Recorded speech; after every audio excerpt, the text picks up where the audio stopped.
Here we have a pre-owned 2004 Honda CR-V.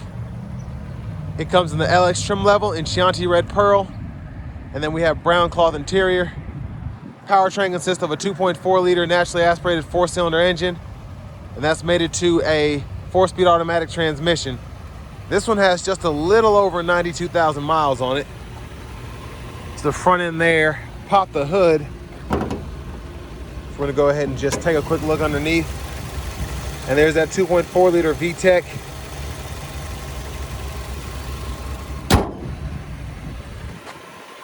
So an interesting front end look. I like the two-tone, I'll say that. Kind of goes with the wheel wells and all that. 15-inch steel wheels. I'm trying to take advantage of not having crazy wind noise right now. Power door lock controls are here. You have one-touch automatic up and down for the driver's side window. Just regular power windows on the other 3 doors. Rear window lock, power mirror controls, trunk release, cruise control. That's the hood latch there, and that's the gas cap there. We get a manual tilt steering wheel, and there's our manual driver's seat, so we can pump the seat up or down here, and then we can adjust the seat back there and push the seat bottom forward and back using this lever. But I have that seat up front adjusted for someone of my size, being 6'3" with longer legs, so we're gonna check out the rear seat room momentarily. But first, huge shout out to John Roberts Nissan for allowing me to review this CR-V today. I'll leave a link below in the description. But let's go ahead and check out this rear seat space.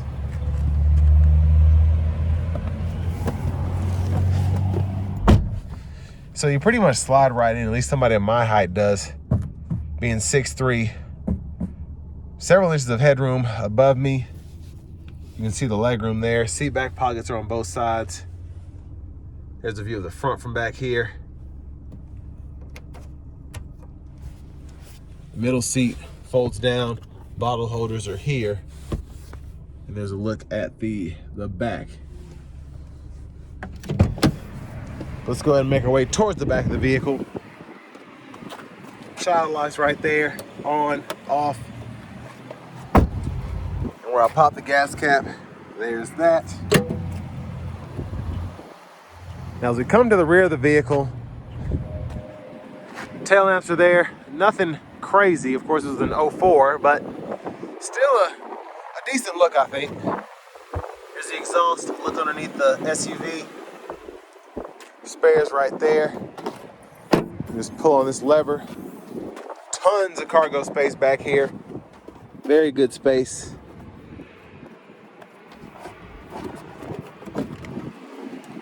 And there should be a spare tire right there. Not in this one, it's probably been used. And this shows you how you can adjust your seat there. And there is actually a 12 volt back here. So you can run your inverter. Even in the back door though, pretty good storage. And then you have that glass as well that'll pop up. Over here, let's see how this folds. So it actually folds pretty much flat there. I'm pretty impressed by that. For additional space, and then get it back up. Just do that in reverse.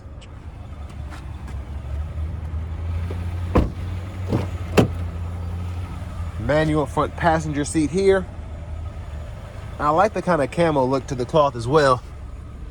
And even in 2004, storage up here. Lockable glove compartment here with owner's manuals. So I'm pretty impressed by that. But we're gonna go ahead. I got lucky with the wind noise for the most part. I'm gonna go ahead and hop in the driver's seat now. So, vinyl wrap steering wheel here still seems to be in pretty good shape. Actually, the inserts are leather and this is vinyl, so the interesting choice there to do that. There's the horn there. Now to the radio, we get AM, FM, CD player, tape drive, nothing crazy here. Volume, click to turn the radio off. You can mess with the balance and fade there, treble and all that. Tune knob, pretty self-explanatory. Hazards, Now the storage compartments in here are wild. I showed you those. Storage here, storage here. There's a 12 volt there, and then you have a cup holder there. AC controls are there, fan direction, temperature, fan speed, then AC, vents, rear defroster. But this is what's interesting to me. So you can just fold this in and out of the floor. Bottle holders are here, little additional space to put whatever, and then storage again there. And you just pull this and it folds back into the floor for whatever reason. Now your parking brake right there, and then release it, hit that button, put it back. For the shifter, hold the brake, pull, reverse, neutral, drive, second, first, and then your overdrive, you can turn that on or off using that button. Sunglasses holder, lights are there. Both of these still working. Vanity mirror there, no light, but no big deal. There's a look at the back seat from up here. And then blinkers, low beams, corners off, high beam toggles there, you can flash there. And then you have your intermittent wipers here. One time off, intermittent low, high. You can adjust the intermittent frequency.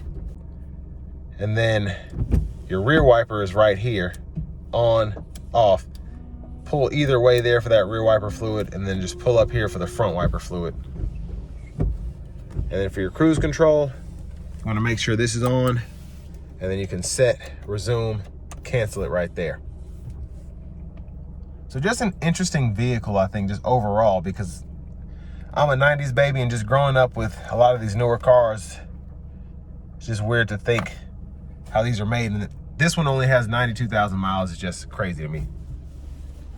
And there is our key there. But now to the fun part. Let's go ahead and take this 2004 Honda CR-V out on the road for a test drive. So starting the test drive in this CR-V, so far the pickup is pretty decent, actually, just pulling out of the parking lot there. Dynamics of driving are pretty simple. This feels like a typical 4-speed, made it with a 4-cylinder engine. And nothing out of pocket here so far. Now the miles are pretty low for the year. But still, some things just age with time. But right now, I'm not really feeling anything out of the ordinary again.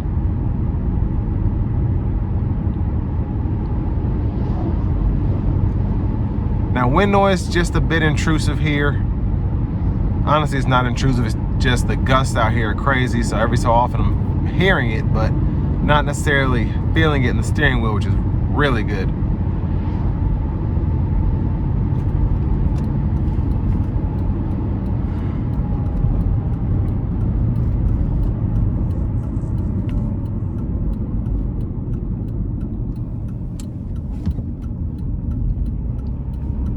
Give it a little pull here.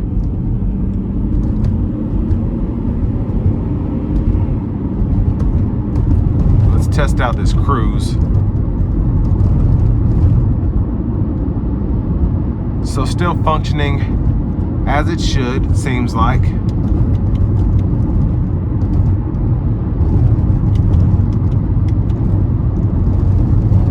But I mean, the CR-V has a tried and true setup, at least until they started putting the newer engines in them. Just having these naturally aspirated 4-cylinders, they were pretty reliable, easy to maintain. If something did go wrong for whatever reason, not an arm and a leg to repair. And just having a simple 4-speed automatic, something else that didn't require a lot, just made these, it still makes them cheap to operate today. I see a lot of them still on the road. Now I'm starting to see fewer of the models before. Looks like the 98, 99 models. But again, seeing a few of these.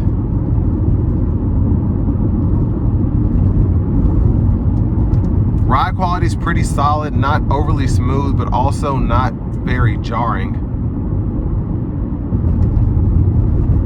And road noise isn't terrible. And I tested on this back road to tell the differences. Most cars, you can hear the road noise on this road here because it is so rough. 18-wheelers go over it all day, every day. And with it being an industrial road, it's not like they do their best to keep it looking beautiful. But again, just everything's simple, everything makes sense here. Just an easy drive so far. And I just think it's incredible that this only has 92,000 miles on it. And you can tell just with the shape that it's in. Everything looks immaculate, works properly. No weird squeaks or squeals coming from anywhere.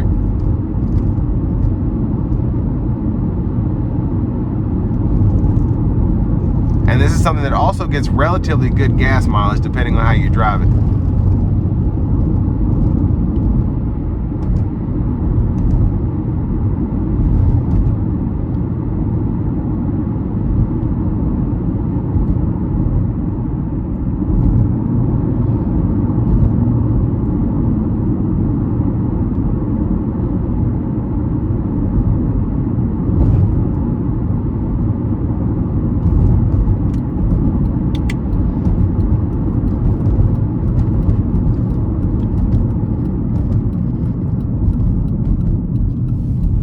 Braking power is pretty good. Now I'm gonna take it on the interstate here and put my foot into it and just see how it does.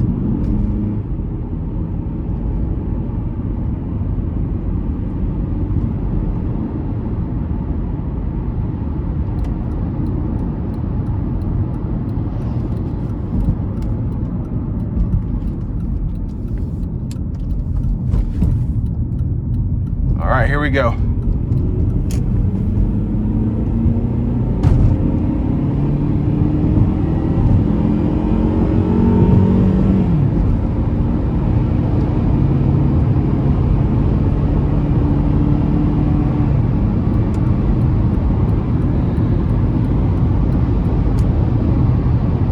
Now with this just having a 4-speed automatic,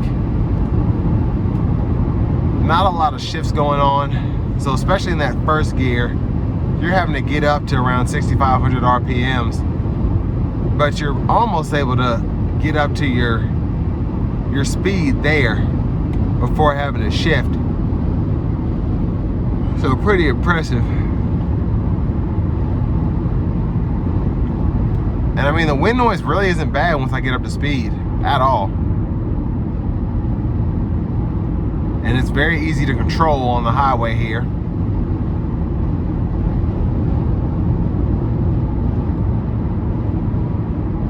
But I'm not sure about the price where this one is. I'd say it's around 12,000, 13,000, maybe a bit cheaper. I just want to be on the less conservative side because I don't want to say it's a certain number and then it's more when someone goes to buy it. But just for what it is, I just feel like you'll get so much out of it if you just use it for daily driving, whether it's beating around town, commuting to and from work.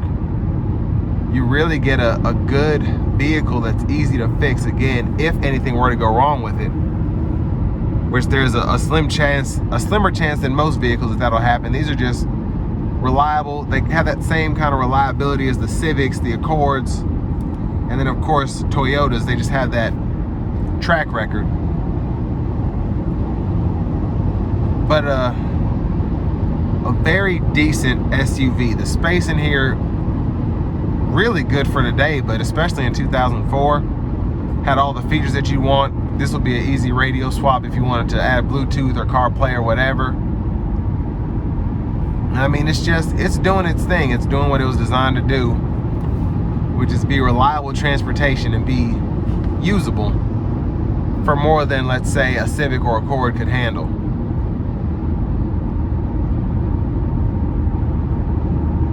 But I actually, with this being my first time driving one this old, I really, really like this SUV. Again, for something that is pretty capable, fuel efficient, and reliable. And I mean, you can't beat the miles on this. 2004 with 92,000 miles, I can't get over that. but surprisingly impressed by just how nice this is overall, even with this to be the base model. A very clean example here, inside and out. So yeah, if you're in the market for one of these, definitely make sure you check this one out. And this will bring me to the end of my review of this 2004 Honda CR-V.